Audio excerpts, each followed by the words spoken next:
স্বাগত খেলা যোগে আপনাদের সাথে আছি খালিদ জামিল। সবার মন জয় করে দেশ ছেড়েছেন হামজা চৌধুরী, তবে কথা দিয়ে গেছেন ফিরে আসবেন আরো প্রতাপের সাথে। শেফিল্ড ইউনাইটেড থেকে ফিরে লাল সবুজের জার্সি কবে কোথায় জড়াবেন হামজা, বাংলাদেশের নেক্সট ইন্টারন্যাশনাল অ্যাসাইনমেন্টের দিন তারিখের বিস্তারিত রিপোর্টে। ইউরোপিয়ান ফুটবলে ব্যস্ত মৌসুম, তার উপর দক্ষিণ এশিয়ার বাংলাদেশের সাথে ইংল্যান্ডের দূরত্ব কম নয়। সব মিলিয়ে তাই চাইলেই ফিরে আসবো বলা যায় না। তবে যে ভালোবাসা এখানে হামজা চৌধুরী পেয়েছেন সেটাতে কার না মন ভরে।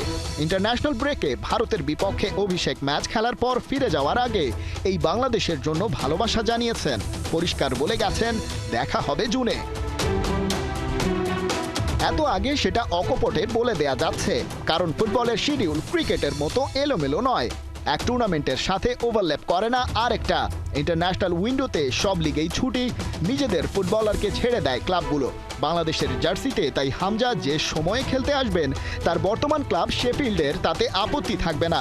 এক ইনজুরি ছাড়া তাই লাল সবুজের নয়া কান্ডারির সার্ভিস সামনের মিশনগুলোতে না পাওয়ার কোনো কারণ নেই।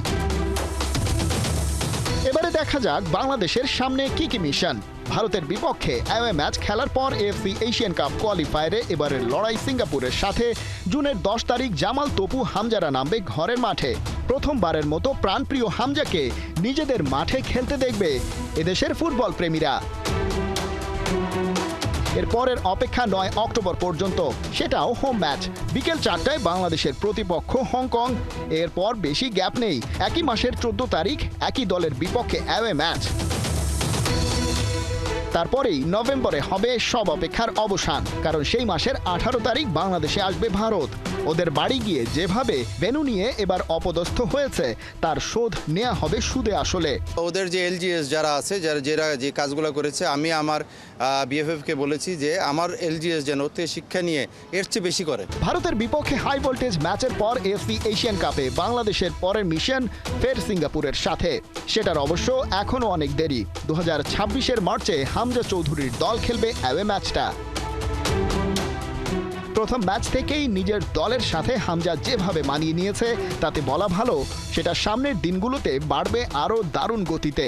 ভারতের বিপক্ষে পরের ম্যাচটার আগে এখন গোল করার অভ্যেসটা কেবল রপ্ত করতে হবে বাংলার স্ট্রাইকারদের। খালিদ জামিল, 71। মাটি ও মানুষের গন্ধে এসেছিলেন বাংলাদেশে, সঙ্গে এনেছিলেন ভিন্ন সংস্কৃতিতে বেড়ে ওঠা স্ত্রী অলিভিয়া চৌধুরীকে। মাত্র কয়েকদিনের সফরে এদেশের মানুষের ভালোবাসায় প্রেমে পড়ে গেছেন হামজা চৌধুরী ও তার পত্নী। দেশ ছাড়ার আগে জানিয়ে গেছেন ধন্যবাদ ও কৃতজ্ঞতা। হাসান সজীবের রিপোর্ট। হামজা চৌধুরী, এক নাম, এক আবেগ, এক বিস্ময়। সুদূর ইংল্যান্ড থেকে শিকড়ের টান অনুভব করে ছুটে এলেন তিনি। মাটি ও মানুষের সুর ডেকেছিল তাকে, আর তিনি সাড়া দিলেন হৃদয়ের সবটুকু উজাড় করে। বাংলাদেশের জার্সি গায়ে চাপিয়ে ভারতের বিপক্ষে নেমে পড়লেন যুদ্ধের ময়দানে। স্বল্প, খুবই স্বল্প ছিল এই সফর, এক সপ্তাহ হয়নি। তবু তাতে কি, যে ভালোবাসা তিনি পেয়েছেন, যে আবেগের ঢেউ ছুঁয়ে গেছে তাকে, তা কি সময়ের দৈর্ঘ্যে মাপা যায়?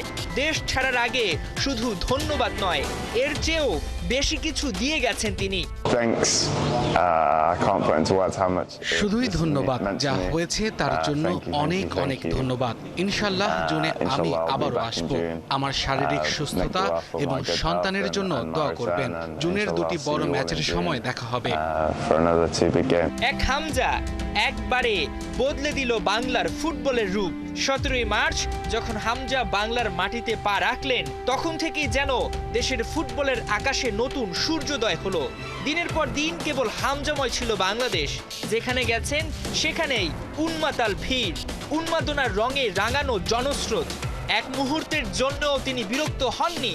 হাসি মুখে মিশে গেছেন মানুষের হৃদয়ে, দিয়েছেন সময়, দিয়েছেন ভালোবাসা। আর তার পাশে অলিভিয়া চৌধুরী, এক আলোকিত অধ্যায়। বাঙালির আতিথেয়তায় মুগ্ধ, বিস্মিত। তিনি দেখেছেন কেমন করে এই জনপদের মানুষ আপন করে নেয়, ভালোবাসার বাঁধনে বেঁধে ফেলে।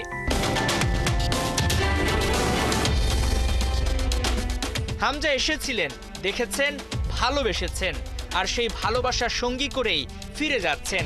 কিন্তু এ গল্প এখানেই শেষ নয়। জুনের অপেক্ষায় বাংলাদেশ।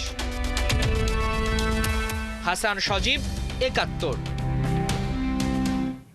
তামিম ইকবাল সুস্থ আছেন, তাকে কেবিনে নেওয়া হয়েছে। চিকিৎসক প্রেস ব্রিফিং এ জানান দ্রুত সুস্থতার জন্য মেনে চলতে হবে রুটিন। এছাড়া এখন মানসিকভাবে কিছুটা দুর্বল তামিম ইকবাল, তাই দ্বারস্থ হতে হচ্ছে মনোবিদের। বিস্তারিত মোহাম্মদ আদনানের রিপোর্টে। ২৫ মার্চ সন্ধ্যায় উন্নত চিকিৎসার জন্য তামিমকে সাভারের কেপিজে হাসপাতাল থেকে আনা হয় ঢাকার এভার কেয়ারে। ডাক্তার জানান সিসিইউ থেকে কেবিনে নেওয়া হয়েছে তামিমকে। খেলার মাঠে ফিরতে সময় লাগবে ৩ থেকে ৪ মাস। তবে কেপিজে হাসপাতালে তার চিকিৎসা এবং পরিবারের তাৎক্ষণিক সিদ্ধান্তে মুগ্ধ তামিমের ডাক্তাররা। এখানে আসলে কৃতিত্বরা কিন্তু তামিমের সাথে যারা ছিল ট্রেনার এবং ফিজিও, যেটা আমরা দেখেছি, তাদের ভূমিকাটা কিন্তু এখানে খুব গুরুত্বপূর্ণ ছিল। তারা ওইখানে সিপিআর স্টার্ট করছে এবং যখন হসপিটাল নিয়ে যায়, সেই কেপিজে স্পেশাল হসপিটালের যে ইমার্জেন্সি টিম এবং ক্যাথল্যাব টিম, বিশেষ করে যে মামুন অ্যানেস্থেসিস্ট, যিনি সিপিআর দিচ্ছে 22 মিনিট, আপনারা জানেন যে ওনার হার্টটা কিন্তু বন্ধ হয়ে গেছিলো 22 মিনিটের মতো, তাকে পাম্প করে হার্টটা চালু করতে হয়েছে এবং তারপরে তাকে ক্যাথল্যাবে নিয়ে তাকে প্রাইমারি এনজিওগ্রাম করে এনজিওপ্লাস্টি করতে হয়েছে। একটা ভেসেল, আপনারা সবাই জানেন যে তার লেফট আর্টেরিয়াটা, পুরো আর্টেরিয়াটা ব্লক ছিল এবং সেখানে একটা স্ট্যান্ডে খুলে দেওয়া হয়েছে। এই যে ডক্টর মারুফ, ডক্টর মামুন এবং ডক্টর রাজীব এবং তাদের যে ইমার্জেন্সি এবং ক্যাথল্যাব টিম এই যে সাহসী কাজটা করেছে, এই জন্য তাদেরকে আমি আমার পক্ষ থেকে, আমাদের হাসপাতালের পক্ষ থেকে এবং তামিমের পক্ষ থেকেও আমরা তাদেরকে কৃতজ্ঞতা প্রকাশ করি। Tamim Iqbal world class athlete, তবে হার্ট অ্যাটাকের পর তাকে মেনে চলতে হবে আরও কঠোর রুটিন। এছাড়া তার শরীরে রক্ত জমাট বাঁধার প্রবণতাও রয়েছে, যেমনটা ছিল তার বাবা এবং তার ভাই নাফিস ইকবালেরও। তো এখন যেটা হবে সেটা হলো রিহ্যাবিলিটেশন, রিস্ক ফ্যাক্টর মডিফিকেশন। ওর যে রিস্কগুলো আছে, ওর ফ্যামিলি হিস্ট্রিটা খারাপ, ওর বাবার হিস্ট্রি, ওর ভাইয়ের হিস্ট্রি, প্লাস সব কিছু মিলে ওদের থ্রম্বোসিস, রক্ত জমাট বাঁধা যাওয়ার একটা প্রবণতা আছে এবং ওইটা ওর হয়েছে। ওর ব্লক ছিল প্রায় 80-90%, তার উপর থ্রম্বাস মানে রক্ত জমাট বেঁধে সম্পূর্ণ হার্ট অ্যাটাকটা হয়েছে। বাট আলহামদুলিল্লাহ হি সেভড। এমন ধকলের পর তামিম মানসিকভাবে দুর্বল হয়ে পড়েছেন খানিকটা। এত কম বয়সে হার্ট অ্যাটাক মেনে নিতে পারছেন না কিছুতেই, তাই বারবার ডাক্তারদের সাথে বোর্ড মিটিংয়ে কথা বলেন খান সাহেব। মানসিকভাবে চ্যালেঞ্জ সামলাতে কাউন্সিলর নিয়োগ করেছেন তার চিকিৎসকরা। সাইকোলজিক্যালি অ্যাকসেপ্ট করতে পারতেছে না যে এইটা হবে, ওইটা সে কল্পনা করেনি। মানসিক অবস্থার জন্য আমরা কাউন্সিলরকে করছি, ইনভলভ করছি, সে কাউন্সিলিং করবে এটাকে কীভাবে মানায় যাওয়া, ওর প্রশ্ন শুনবে, ওর কোয়ারি শুনবে, ওর প্যানিক শুনবে, তারপর সেভাবে আমাদের কাউন্সিলর গাইড করবে। এর আগে পরপর দুবার তামিম হার্ট অ্যাটাক করেন বিকেএসপির মাঠে। হার্টবিট পাওয়া যাচ্ছিল না, দেয়া হয় ডিসি শক। লাইফ সাপোর্টে ছিলেন, পালস পাওয়া যাচ্ছিল না। প্রায় আধা ঘন্টা বন্ধ ছিল তার হৃদস্পন্দন। কেপিজে হাসপাতালে তামিমকে নেওয়া হলে সেখানে এনজিওগ্রাম করানোর পর তার হার্টে ব্লক ধরা পড়ে। তারপরে বসানো হয় রিং। প্রায় রুদ্ধশ্বাস 6 ঘন্টা পর জ্ঞান ফেরে খান সাহেবের। মোহাম্মদ আদনান, ৭১। চ্যাম্পিয়ন্স ট্রফির আগে ছিলেন অসুস্থ, আইপিএল আসতেই তারা হয়ে গেলেন সুস্থ। দিব্যি মাঠে নেমে খেলছেন কলার উঁচু করে। Pat Cummins, Mitchell Starc, Josh Hazlewood সহ কমপক্ষে 8 তারকা ক্রিকেটারের নামে উঠেছে এমন অভিযোগ। টাকার ঝঞ্ঝানিতে কি ক্রিকেটাররা এড়াচ্ছেন ন্যাশনাল ডিউটি? বিস্তারিত মেহেদী নাইমের রিপোর্টে। স্যার পড়াতে এলেই ছাত্রের জ্বর আসে, খেলার সময় এলেই আর জ্বর থাকে না, দিব্যি সুস্থ। ভারতীয় আইপিএল খেলতে ন্যাশনাল ডিউটি বাদ দিয়েছেন খোদ বিশ্ব চ্যাম্পিয়ন অস্ট্রেলিয়ার কয়েকজন ক্রিকেটার। যেন তেন ক্রিকেটার নন, সেই তালিকায় আছেন বিশ্বের অন্যতম সেরা pacer Mitchell Starc, Josh Hazlewood ও প্যাট কামিন্সের নাম। সোশ্যাল মিডিয়ায় এমন মিম ছড়িয়ে পড়তে দেখা যাচ্ছে যে চ্যাম্পিয়ন্স ট্রফির সময় হুইল চেয়ারে বসা ক্রিকেটাররা আইপিএল এর আগে উঠে দৌড়াচ্ছেন। তবে কি ক্রিকেটারদের প্রায়োরিটি বদলাচ্ছে? দেশের হয়ে খেলার চেয়ে ক্লাবের জার্সিতে খেলাকেই সম্মানিত মনে করছেন? এই তো মাসখানেক আগে মিনি বিশ্বকাপ খ্যাত চ্যাম্পিয়ন্স ট্রফি থেকে অজানা কারণে নাম সরিয়ে নিয়েছেন বিশ্ব চ্যাম্পিয়ন অস্ট্রেলিয়ার এসব কি প্লেয়ার। তারা থাকলে হয়তো চ্যাম্পিয়ন্স ট্রফি অজিরা জিতেও যেত, কিন্তু তাদের নামের পাশে টাকার অঙ্কটা দেখুন। টাকার কাছে যেন বিক্রি হয়ে গেলেন ক্রিকেটাররা। সম্প্রতি বহু ক্রিকেটারকেই জাতীয় দলের চুক্তি থেকে বেরিয়ে আসতে দেখা গিয়েছে ফ্র্যাঞ্চাইজি লিগ খেলবেন বলে। জেসন রয় থেকে ট্রেন্ট বোল্ট পর্যন্ত তালিকাটা নিতান্তই ছোট নয়। এমনকি ফ্র্যাঞ্চাইজি লিগ খেলে বেশি টাকা কামানোর সুযোগ রয়েছে বলে আন্তর্জাতিক ক্রিকেটের বিশেষ কোনো ফরম্যাট থেকে অবসর নিতেও দেখা গিয়েছে একাধিক তারকাকে।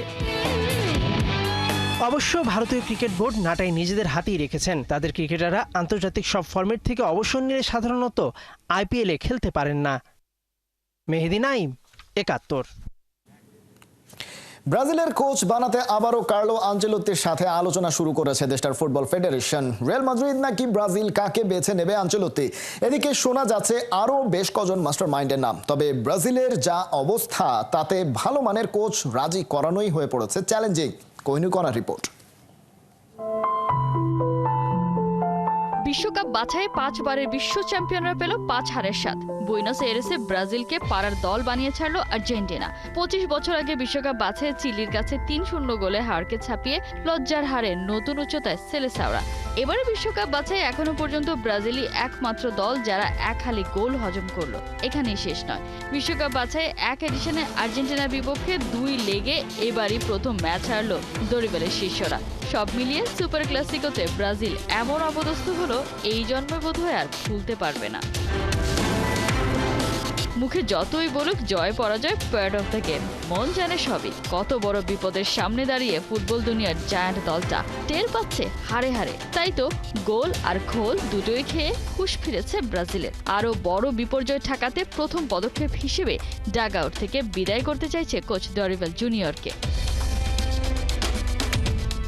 এরপরই নতুন করে আবারও সিনে মোস্ট ফেভারিট কার্লো আনচেলোত্তি।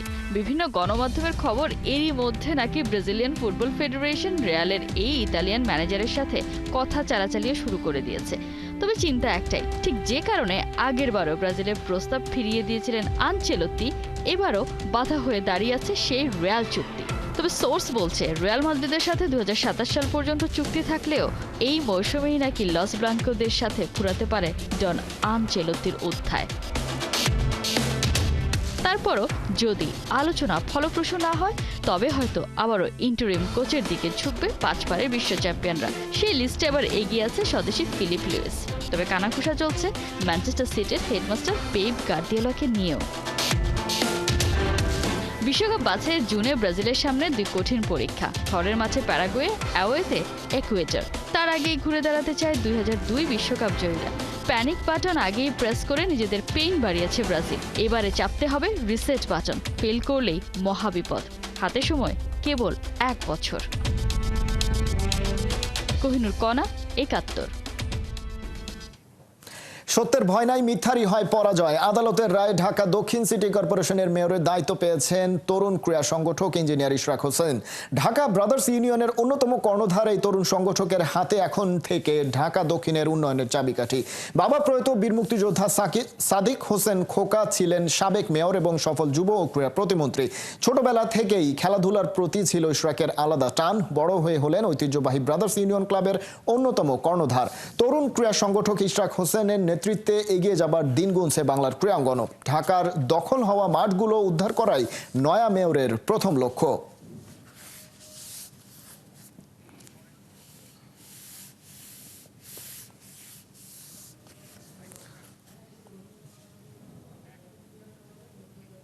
এই ছিল এখনকার খেলা যোগে। সরাসরি সংবাদ অনুষ্ঠান দেখতে চোখ রাখুন 71-এর ফেসবুক পেজে এবং সাবস্ক্রাইব করুন 71-এর ইউটিউব চ্যানেল। 71-এর সাথেই থাকুন।